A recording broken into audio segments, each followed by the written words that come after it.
y bienvenidos a una nueva emisión de TVC Noticias. Estamos con Adri. ¿Qué tal, Adri? ¿Cómo estás? Va amaneciendo, está un día frío en la capital, 9 grados centígrados. María Mercedes, amigos televidentes, muy buenos días. Así es, hace frío en la capital, así que usted salga abrigado, un buen desayuno y una bebida caliente muy importante. Maneje con precaución si la calzada está mojada para evitar accidentes de tránsito. Además, los dígitos del pico y placa son el 7 y el 8. Tenga mucha precaución, evite multas, no saque sus vehículos. Rápidamente empezamos con las noticias y les contamos que el Pleno de la Asamblea Nacional censuró al exministro del Interior, Juan Zapata, al considerar que incumplió con sus funciones durante 13 meses al frente de liderar a la Policía Nacional. Con esta resolución, Zapata no podrá ejercer cargos públicos por los próximos 2 años.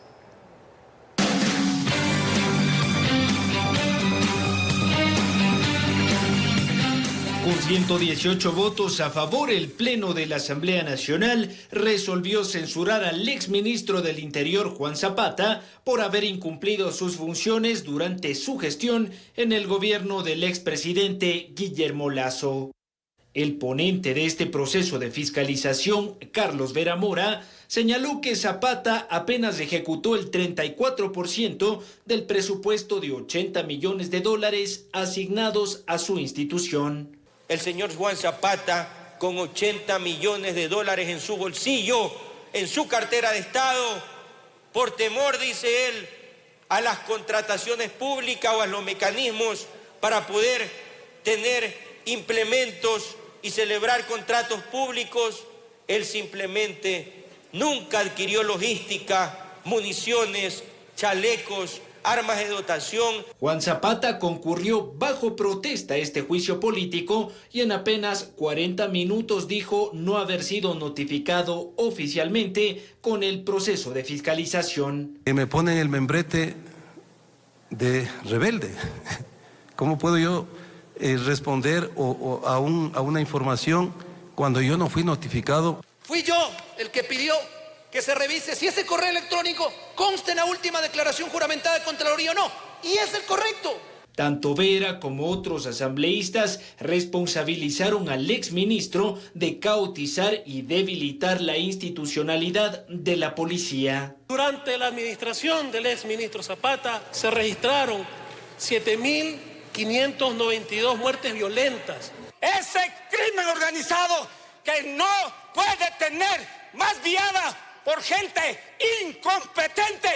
El exministro del Interior negó las acusaciones levantadas en su contra e indicó que la Asamblea Nacional busca encontrar culpables para la crisis de violencia que afronta el Estado. Me voy tranquilo, mi conciencia va tranquila, me reservo el derecho que tengo a acudir a instancias nacionales e internacionales porque tengo que hacer respetar lo que todos harían.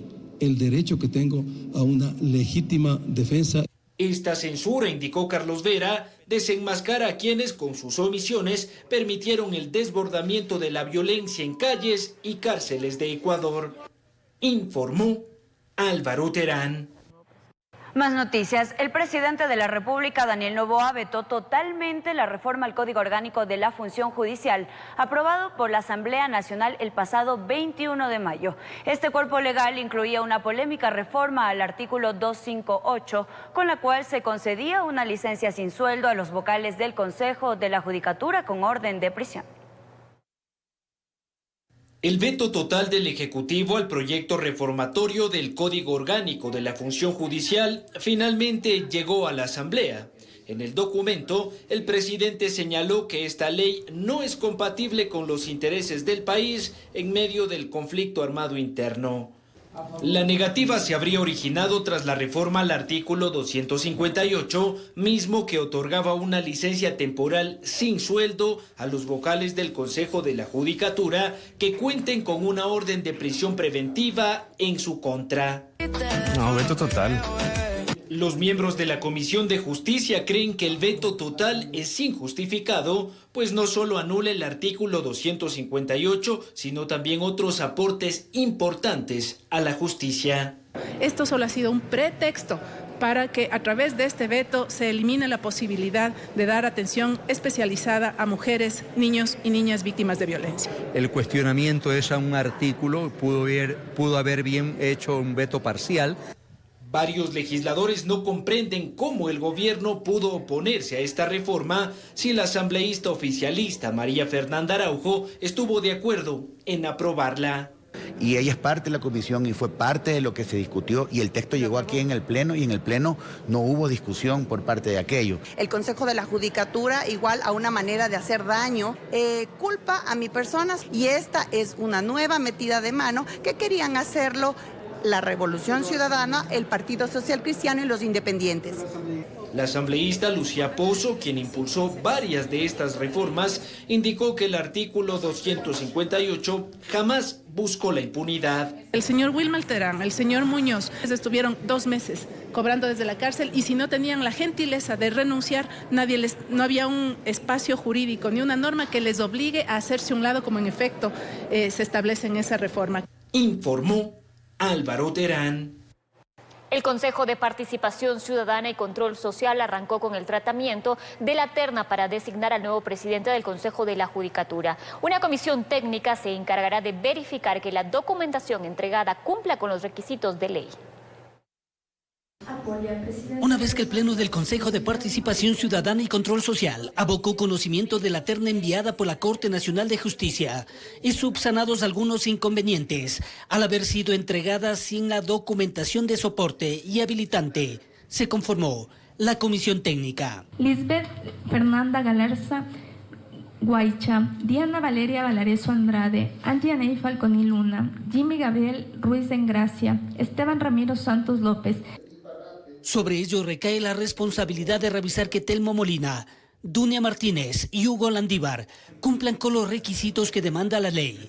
De ahí saldrá el vocal que representará a la Corte Nacional de Justicia en el Consejo de la Judicatura y por ende será el nuevo presidente de ese organismo este enero del 2025. Hablamos hasta el viernes más o menos de este equipo técnico, ya tendría el informe y les entregarían ustedes para que venga esta fase de impugnación. Sí, el equipo técnico tiene 48 horas, máximo el día viernes tienen que hacernos a conocer al Pleno del Consejo de Participación Ciudadana para tomar una decisión sobre lo actuado. Equipo técnico que lo integran funcionarios de carrera del Consejo de Participación. Y una vez que ellos pasen esta etapa, decir que cumplen los requisitos, no hayan tenido ninguna inhabilidad, posteriormente eso pasará a una fase de impugnación ciudadana donde todos los ciudadanos podrán realmente decir que tienen en contra tal vez de alguno de los candidatos y de ser el caso, en este sentido, se procederá en lo posterior a llamarles a una audiencia en la cual presentarán un plan de trabajo y inmediatamente nosotros decidiríamos quién es la mejor opción. Garantizamos transparencia con la involucración y la inserción de cada uno de los ecuatorianos en la fase importante que los ciudadanos ponen la impugnación, la querella dentro del Consejo de Participación, dentro de sus observaciones, porque la información es pública, pueden verificar que no cumplan con parte de los requisitos e impugnar aquí en el Consejo de Participación Ciudadana. Calculan que de 1 mes a mes y medio les tomará designar a la nueva autoridad. ¿Tiempo calculado si tienen que pedir una nueva terna? Bueno, eso tendríamos que ver si es que llegara a pasar eso, pero no se demora mucho. Eso son 2 días para completar las ternas, si fuera el caso en lo posterior que tocara mandar a completar o cambiar. Con esto parecería que los días de Álvaro Román al frente del Consejo de la Judicatura están contados, informó Héctor Romero. Y en otro tema, la Procuraduría General del Estado, en representación del Estado ecuatoriano, presentó este 29 de mayo una acusación particular en contra de 11 de los procesados dentro del caso Purga. Entre ellos se incluye al exlegislador social cristiano Pablo Muentes, su cónyuge Mónica Alvarado y la expresidenta de la Corte Provincial de Justicia del Guayas, María Gallardo. En el listado también se encuentran jueces de esa provincia. Esta acusación realizada por la Procuraduría responde al haber sido el Estado Nacional una víctima de la infracción penal que se produjo dentro de este caso. Más noticias. Unificar los 5 proyectos de ley enviados por el Ejecutivo en uno solo fue la resolución adoptada por la Comisión Ocasional Multipartidista encargada del tratamiento de esta normativa. La sesión fue suspendida mientras se recibe el criterio jurídico de la Asamblea sobre la legalidad de esta propuesta. En su primera sesión, la Comisión Ocasional Multipartidista aprobó una resolución que unificaría los 5 proyectos enviados por el Ejecutivo en base a los resultados de la consulta popular y referéndum del pasado 21 de abril. Según el titular de la comisión, el proyecto sería uno solo, pero incluiría 2 capítulos. Sería un solo proyecto el cual contenga 2 capítulos. El capítulo que guarda relación a la seguridad, que tiene directa incidencia en el Código Integral Penal, y el otro capítulo es el tema de la extinción de dominio. Lucía Pozo, proponente de esta moción, destacó que se busca agilizar el tratamiento de la normativa, por cuanto los plazos están corriendo. En razón del tiempo, sobre todo por celeridad, para poder tratar de mejor manera unificando por materia los temas. ¿Sí? Nosotros tenemos de los 5, 4 proyectos que tienen que ver estrictamente en materia penal y el de la extinción de dominio. Podemos unificarlos de la manera que se ha planteado. Yo misma he hecho ese planteamiento. Dependerá de la posición de todos los miembros de esta comisión aceptar esta moción, lo cual nos va a permitir también tener un poco de agilidad. La legisladora Patricia Mendoza coincidió en que el trabajo de la comisión debe agilizarse y respaldó la unificación de los proyectos. Considerando que hay unidad de materia y dado este caso con los criterios que han manifestado ya los compañeros que me antecedieron en la palabra, mi voto también es a favor y creo que no debemos ya dar luz verde a este trabajo porque el tiempo cada día es más corto. Según el legislador Carlos Vera, el procedimiento también incluiría la participación de diferentes sectores de la sociedad para incorporar sus observaciones. Nosotros también vamos a abrir una mesa de diálogo nacional por medio del cual diferentes sectores sociales, universitarios, de la academia, colegios profesionales, estudiantes de derecho, ciudadanía en general, puedan tener una participación y dentro de aquello la posibilidad de generar una observación sobre estos proyectos de ley. La Asamblea Nacional tenía un plazo de 60 días para aprobar estas reformas, de los cuales les resta menos de 40. Informó Miguel Ángel Bedoya. Mucha atención a la siguiente información. A través de la firma del decreto número 282, el presidente de la República, Daniel Noboa, dispuso incluir como funciones a la Secretaría Técnica Inmobiliar la atribución de transferir mediante dación de pago los bienes que estén a nombre de esta institución hacia terceros para poder cumplir con obligaciones registradas en el ente rector de las finanzas públicas. Además, todas las empresas públicas que pertenezcan a la función ejecutiva tendrán un plazo de 60 días para poder actualizar la información de los bienes de su propiedad. 7 de la mañana con 8 minutos, el SRI publicó las nuevas tarifas del impuesto a los consumos especiales para productos tales como el tabaco, las armas de fuego, las municiones y los helicópteros. La entidad indicó que las nuevas tarifas entraron en vigencia desde el 21 de mayo. Publicó este miércoles las nuevas tarifas del impuesto a los consumos especiales, enfocadas en 3 segmentos de productos como tabacos, armas de fuego y municiones, aviones, avionetas y helicópteros. El SRI informó que esta modificación se encuentra vigente desde el 21 de mayo y se efectuó tras la aceptación de un recurso de apelación que dejó sin efecto el decreto ejecutivo 645 del gobierno del expresidente Guillermo Lasso, que en su momento planteó la reducción del ICE en los productos antes mencionados. Las nuevas tarifas son las siguientes. En el caso de tabacos y líquidos que contengan nicotina, la tarifa incrementa del 50 al 150%. En el segundo grupo, armas de fuego, armas deportivas y municiones, la tarifa pasa del 30 al 300%. Y finalmente, para la adquisición de aviones, helicópteros, motos acuáticas, cuadrones, entre otros, el impuesto a los consumos especiales ICE sube del 10 al 15%. Napoleón Santamaría, abogado tributarista, explica que las tarifas para estos productos son altas debido a que el Estado busca restringir el acceso de la población a productos perjudiciales para la salud como el tabaco. Lo que se busca es que con una herramienta fiscal se inhiba el consumo de este bien, que es el cigarrillo. ¿Cómo? Incrementándolo en precios excesivos. El impuesto a consumos especiales puede en algunos casos llegar a duplicar o triplicar el costo de producción de ciertos productos o artículos, explica el experto tributario. Lo que se busca es que sea por lo menos el doble del costo de producción y en unos casos el triple o el cuádruple. Este es el concepto, inhibir, decir a los ciudadanos no consuma este producto. Y la mejor manera de no es que le voy a subir mucho en impuestos. Tras el anuncio de las nuevas tarifas del ICE, se cuestiona que hayan entrado en vigencia a partir del 21 de mayo y no desde el 1 de junio. Informó Edwin Benalcázar. Nos separamos por un momento, pero al regresar de la pausa les contamos que a partir de este 29 se aplica el descuento del 50% a las planillas de luz eléctrica. Regresamos con los detalles de esto y otras noticias. Gracias por seguir en nuestra sintonía y como lo anunciamos, a partir del miércoles 29 de mayo se aplica el descuento del 50% en las planillas de luz eléctrica. Así lo indicó el ministro encargado de Energía, Roberto Luque. Además, el Ministerio de Energía informó que no existirán cortes de luz hasta el próximo 9 de junio debido a la mejora en el embalse de la hidroeléctrica Coca-Codo Sinclair. La mañana de este miércoles, el ministro encargado de Energía, Roberto Luque, explicó la forma en que se realizará la rebaja en las planillas de luz. A partir de hoy, 29 de mayo, todas las facturas electrónicas llegan con el descuento. No de esta planilla, sino de la planilla anterior. Es decir, si es que un usuario le llega hoy 29 de mayo, supongamos que es el periodo de tiempo entre el 29 de abril y el 29 de mayo, que le salió por decir algo de $100, no va a venir un descuento de $50, sino que en el lapso del 29 de marzo al 29 de abril, supongamos que consumió $80, va a venir el descuento de $40. El 50% de la planilla anterior, no de la actual. Tras la explicación, el ministro también añadió que esa fue la razón por la que no correspondería el mes que acaba de pasar, sino el mes anterior. La promesa del descuento fue realizada por el presidente Daniel Noboa cuando denunció un presunto sabotaje en las hidroeléctricas encargadas de la generación de energía en el sistema nacional. Es importante indicar que la rebaja solo se aplicará a las planillas cuyos consumos correspondan a hogares y no de clientes comerciales o negocios. Por su parte, el Ministerio de Energía, a través de su cuenta oficial de X, informó que los cortes de luz no existirán desde el 2 hasta el 9 de junio. Esto debido a una mejora en el embalse de la hidroeléctrica Coca-Codo.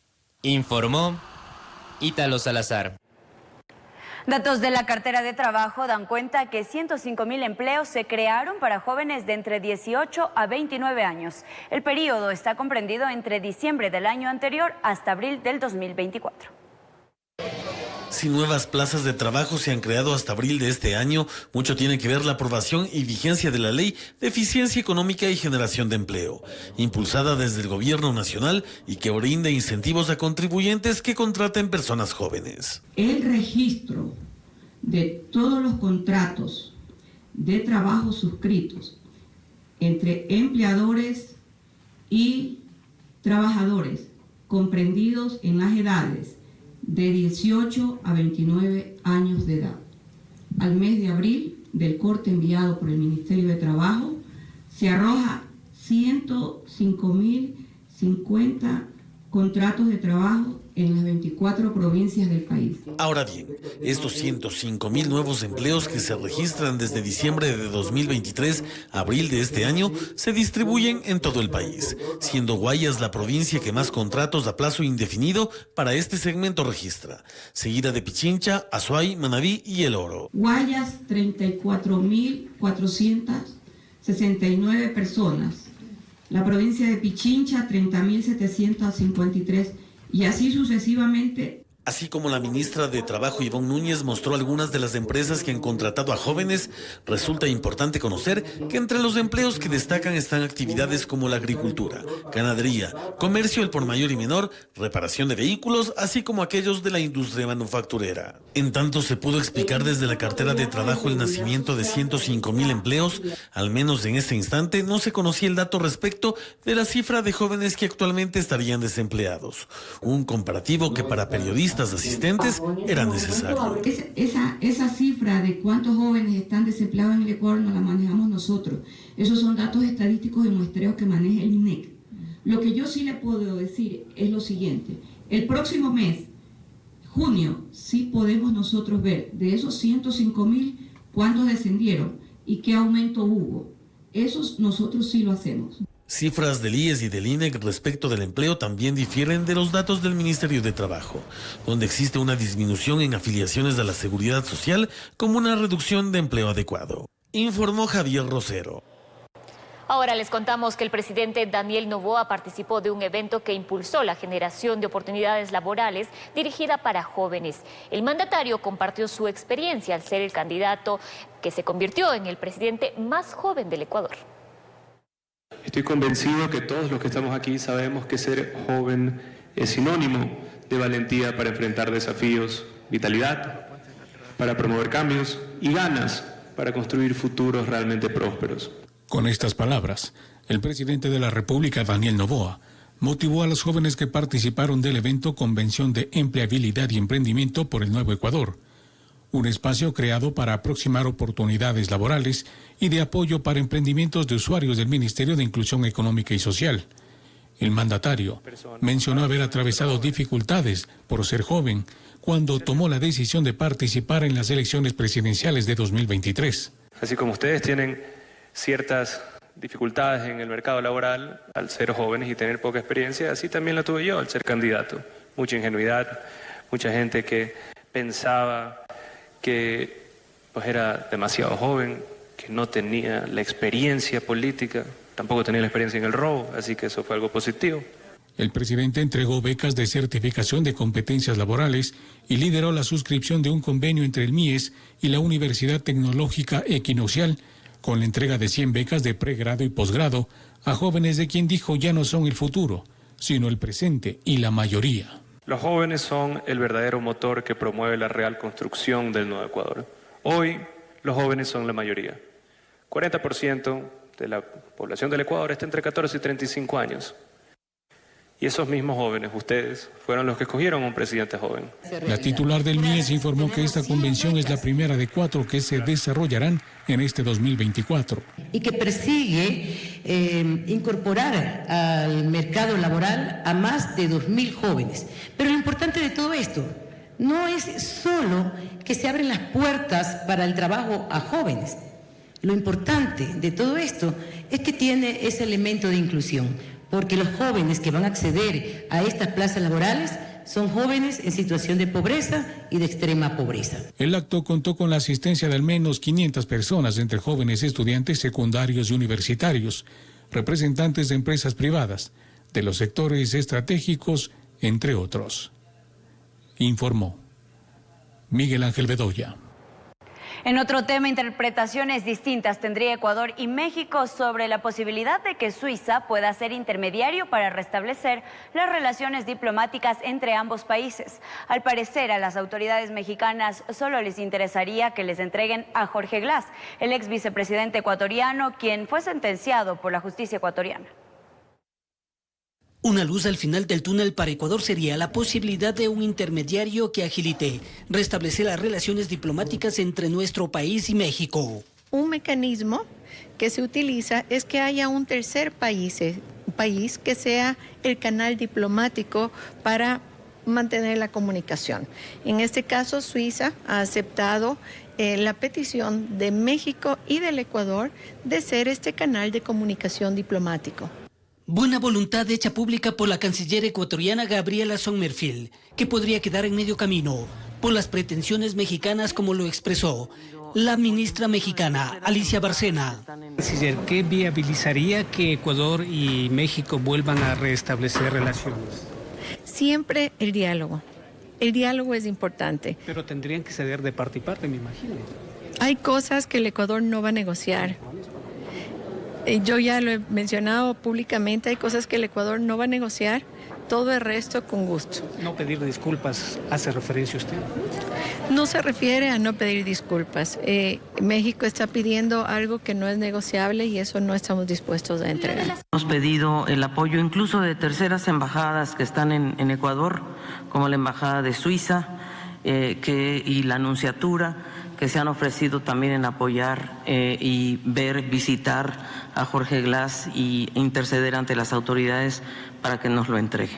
Mediante comunicado de prensa, la Secretaría de Relaciones Exteriores de México puntualizó que no han buscado ni buscarán la intermediación de ningún tercer país, ya que han acudido al amparo de la ley y el derecho internacional de los tribunales correspondientes y se someterán a su veredicto. Al parecer, para ellos, la intermediación está enfocada a otro fin, informó Héctor Romero.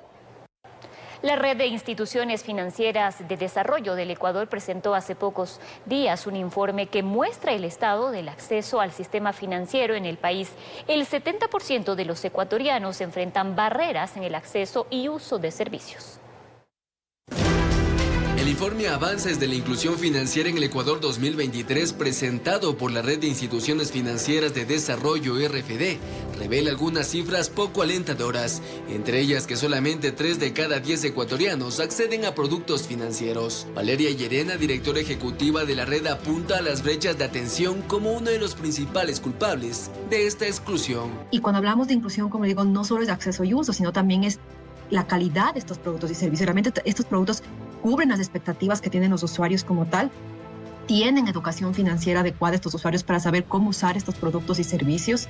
Hablamos también de un marco regulatorio que favorezca los temas de inclusión, porque hoy por hoy el marco regulatorio en cierta forma ha sido un poco restrictivo. La falta de acceso al crédito es otro desafío importante. Según el informe, solo el 31% de la población adulta tiene acceso a créditos bancarios. Además, el 40% de los ecuatorianos utiliza productos como tarjetas de débito o crédito, banca por internet y aplicaciones móviles. Muchas veces la ven lejana la institución financiera, muchas veces se piensa equivocadamente y erróneamente que los costos son muy altos o que el papeleo es muy alto. Sin embargo, estas personas sí acceden a créditos informales, los más conocidos como Chulco, en donde las tasas de interés superan los 2.500 anuales. Además, en provincias menos pobladas y alejadas, donde la infraestructura financiera es limitada, las personas se ven obligadas a depender del efectivo. Estamos también en una política de conectividad a nivel de país. Nosotros cuando hablamos de conectividad, de acceso a Internet, vemos que en las áreas rurales es bajísimo. El último informe que hizo el BID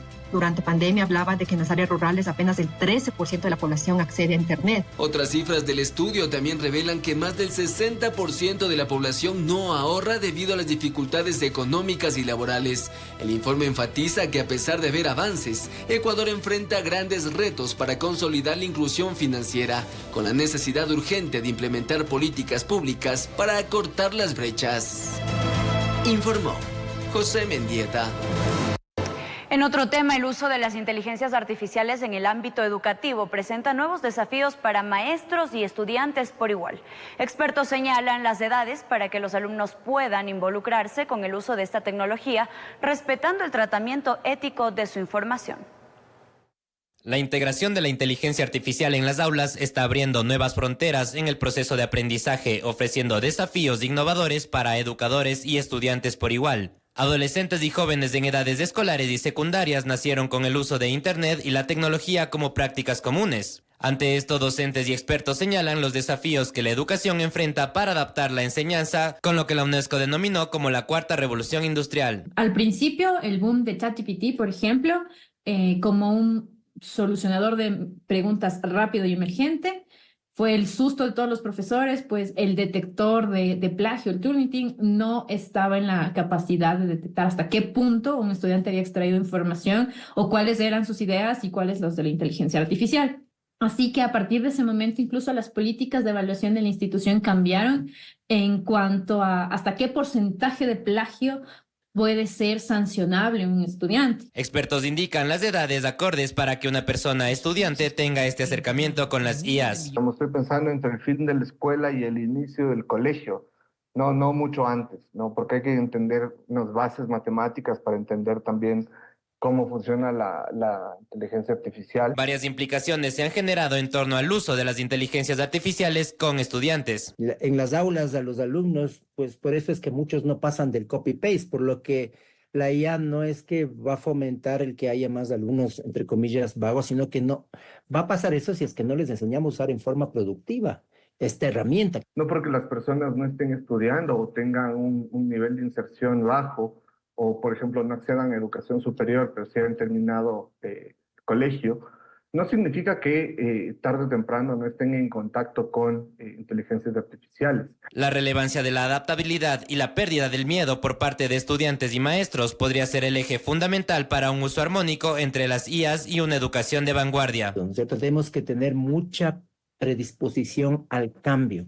Por su parte, UNESCO señala que el uso de las IAs no debe estar sesgado y se debe considerar el tratamiento de datos de forma ética en cualquier ámbito educativo. Aquellos que habían estado tantos años ensimismados, dando 30 años la misma clase, tuvieron un golpe de ética. Decían, no, es que no es ético que la inteligencia te dé pensando algo.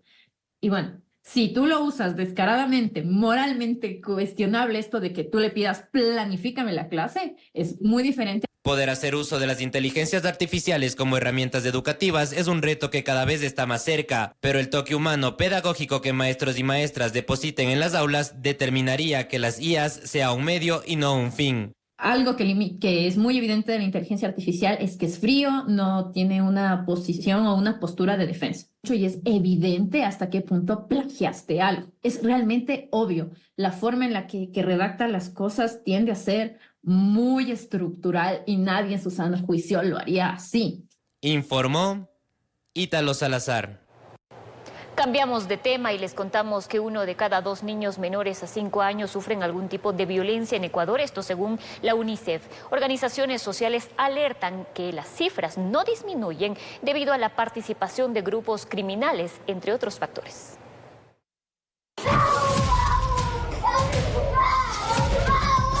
Cada que salen a la luz casos como este. Luego de gritarle en reiteradas ocasiones, busca un látigo para maltratarlo, pisando sus extremidades y también intentando asfixiarlo. Siempre se genera estupor y rechazo. Sin embargo, el maltrato infantil sigue presente en la sociedad. Así lo indica el último informe de UNICEF. Se señala que en Ecuador 1 de cada 2 niños y niñas menores de 5 años sufre de algún tipo de maltrato físico o psicológico en sus hogares. 6 niñas entre 10 y 14 años dan a luz todos los días. Hay niñas que han sido víctimas de violencia sexual. América Latina y el Caribe es la región más violenta para la niñez, fuera de las regiones o subregiones que están en guerra. Aldeas Infantiles precisa que hay casos extremos donde los menores deben ser separados de sus familias. Hasta el momento existen 2.263 niños, niñas y adolescentes en acogimiento institucional. Cotopaxi, Chimborazo, Guayas y Pichincha son las provincias con más altos índices de violencia. En este entorno, ¿no es cierto? Si ha sido un entorno que es acogiente para los niños, sensible para los niños, ellos tienden a revelar que más allá de la punta del iceberg, que es negligencia, han sufrido también violencia sexual, por ejemplo, o violencia física grave que ha dejado incluso marcas físicas a través de golpes, encierros, baños de agua fría, expulsión de la casa, privación de comida, insultos o burlas y demás. A esto hay que sumarle que el accionar de los grupos terroristas también deja una estela de afectaciones a los más vulnerables. Dejarles fuera de la escuela, violencias emocionales, niños huérfanos, niños que no están creciendo sin un entorno de padres o madres y aprendiendo de esa violencia generalizada. Y ahí se suma, parte de estas provincias, Esmeraldas, por ejemplo, más fuertemente, Manabí, por ejemplo. Y en la zona 8, es decir, Guayaquil, Durán y San Borondón, la DINAPN, policía especializada en estos delitos contra los menores, ha trabajado en 374 casos con sus delegaciones para dar seguimiento, pero además buscan reforzar la prevención. Los barrios más conflictivos, los distritos priorizados, lo que es Nueva Prosperina, lo que es el Distrito Sur, lo que es el Distrito Durán, en estos territorios estábamos trabajando y enfocados en lo que es la prevención y poder ingresar a los establecimientos educativos a dar las capacitaciones, a dar las seguridades necesarias y de esta manera lograr que los niños, niñas y adolescentes sepan sus derechos, conozcan un poco de las leyes, las normativas que ellos tienen que cumplir, las responsabilidades. Informó Adriana Peralta. A continuación les presentamos una ayuda social para Emilio. Él es un niño de 7 años de edad que fue diagnosticado con un tipo de leucemia hace 1 año y medio. Tras varios tratamientos oncológicos, su condición ha ido mejorando, pero ahora necesita un trasplante de médula para seguir en su lucha contra el cáncer.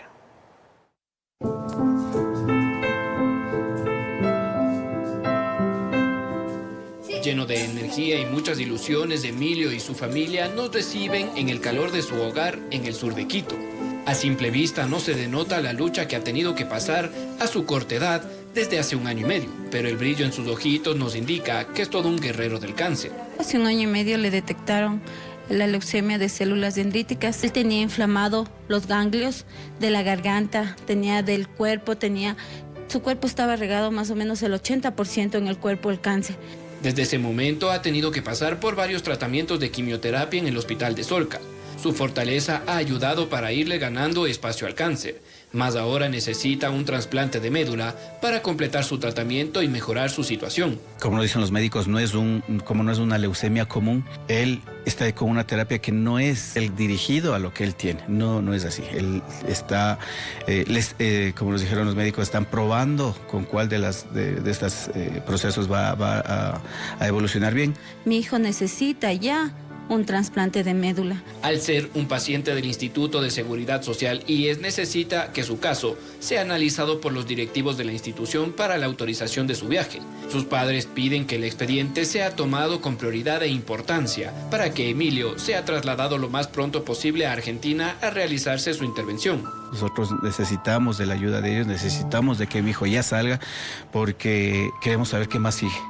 En sí el proceso como tal, los médicos nos han dicho que de inicio para las quimioterapias y controles van 5 años, pero el proceso como tal dura 10 años. Pero la situación en casa también se ha complicado. Una rifa para recolectar fondos y sustentar los tratamientos y necesidades de Emilio ahora están impulsando sus padres. Como ya se nos informó que ya viene el tema del trasplante, tenemos que salir, y necesitamos de recursos económicos sobre todo. Es por eso que estamos haciendo la rifa. Entonces el 8 de junio vamos a hacer la rifa en vivo por Facebook Live. Mi número es el 099-668-3381. Con gusto y bendecidos que nos puedan ayudar para poder solventar estos gastos. Soñador como todo niño de su edad, actualmente cursa el 4º año de educación básica. Junto a su familia ven con esperanza el poder viajar a Argentina para realizarse un trasplante de médula y seguir llenando de amor y alegría a su familia y amigos. Cambiamos de tema. 2 ecuatorianos murieron en un accidente de tránsito en Los Ángeles, en Estados Unidos. El vehículo en el que viajaban terminó incendiado. Sus familiares en nuestro país piden la ayuda para repatriar los cuerpos. El drama que viven en Quinsaloma, provincia de Los Ríos, también lo enfrentan en la cooperativa Nuevos Horizontes en el Guasmo Sur, en Guayaquil. Son familiares de los 2 compatriotas que en estos días, en horas de la madrugada, salieron en un automóvil y cuando pasaban por Wilmington, en Los Ángeles, Estados Unidos, se estrellaron y el carro se incendió con ellos en el interior. Los cuerpos quedaron incinerados y cuando llegaron los bomberos, apagaron las llamas y solo vieron los cadáveres. Uno de ellos es Christopher Javier Núñez Cualotuña, quien tenía 33 años. Hace casi 2 dejó la infantería de Marina y decidió migrar para darle una mejor vida a sus familiares, quienes ahora están desesperados. No se lo reconoce, por eso necesito ya reconocerlo allá. Quisiera que me dé una visa comunitaria para poder viajar con mi esposo, porque yo necesito saber más de él, qué le pasó. El acompañante en el automotor siniestrado era Miguel Jiménez Peña. Sus padres y demás familiares también esperan que les ayuden para repatriar los cadáveres. Le suplicamos tanto que nos haga y ayudar a mi hijito que está en otro país para darle aquí la sepultura con toda la familia. Asimismo esperan viajar para conocer más detalles del lugar donde fallecieron. Ellos no creen en la historia de que el carro se accidentó y luego se quemó. Las autoridades en aquella ciudad norteamericana aún investigan las causas que habrían originado el fuerte impacto. Solamente dice que el impacto que se incendió el carro, que es un impacto duro, pero en cambio el carro no se ve que está dañado. Informó Charlie Pisa. Momento de una pausa, pero al regresar en las noticias de la comunidad le contamos que 2 hombres robaron un vehículo en escasos minutos en el sector de San Carlos, al norte de Quito. Todo quedó captado en cámaras de seguridad. Regresamos con esto y otras noticias.